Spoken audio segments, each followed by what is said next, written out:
Hi everyone, delonewolf here, and in today's video I'll be ice mining a little bit because I want to give a decent analysis of the new deployable items that are announced for Rubicon 1.1.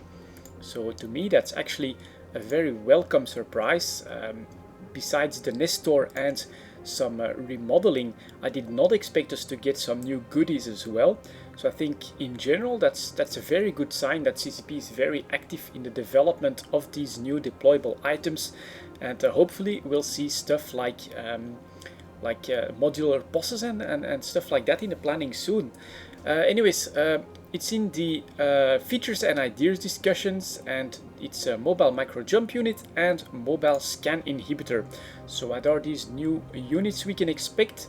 The mobile micro jump unit, this baby does pretty much exactly what the name implies. When active, any player within range can use it to launch their ship 100 kilometers in the direction that the ship is traveling when it makes use of the structure. It has no cooldown or limit to how many ships can use it at once, but it does have a spool-up time like the micro jump drive module.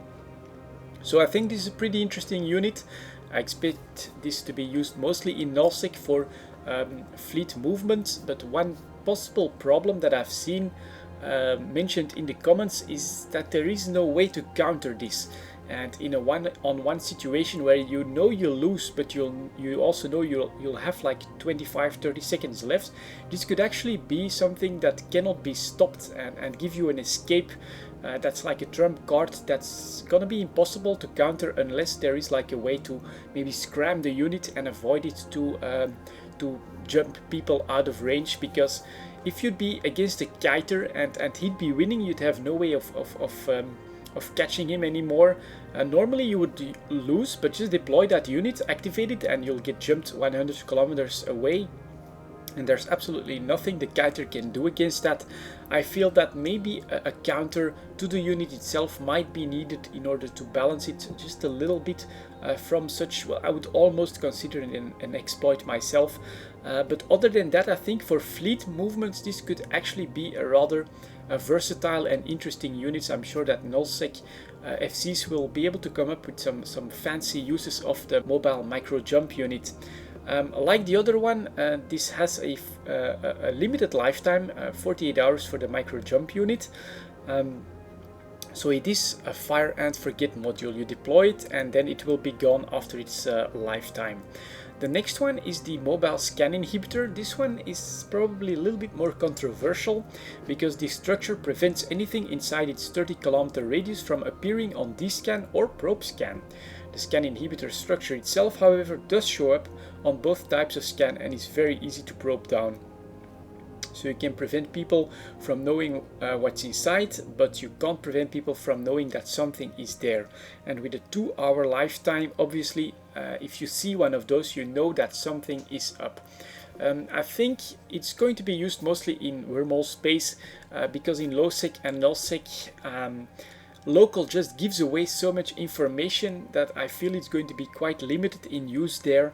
For nullsec it's going to be very easily countered with just a throwaway scout, and in lowsec, yeah, maybe for faction warfare, if it's used inside a plex, it could force a warp in and thus create some more incentive to blob more, to create as big a fleet as possible, and thus dissuade a little bit of the solo small gang faction warfare. But other than that, I feel it's going to be pretty easily countered through the use of just local, knowing that there's 20 guys in system. If you're alone, you're not going to warp on a mobile scan inhibitor. But in wormhole space, it's actually going to probably be used both defensively and as a trap, I think, mostly. And defensively, deploy one of them, and yeah, people can't know if you're alone doing a site or if there's an entire fleet.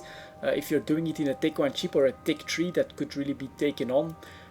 It could be used to really mask yourself, and of course, because it has to be probed down, give you a better chance to escape even from an anomaly. Normally in an anomaly, a covered ups guy could warp to all of them in order to try and find you and could do all of that cloaked. If he has to probe you down just by deploying one of these defensively, it could have a great use. Offensively, probably a trap combined with a bubble. So that is probably going to be what it's used for a lot as well.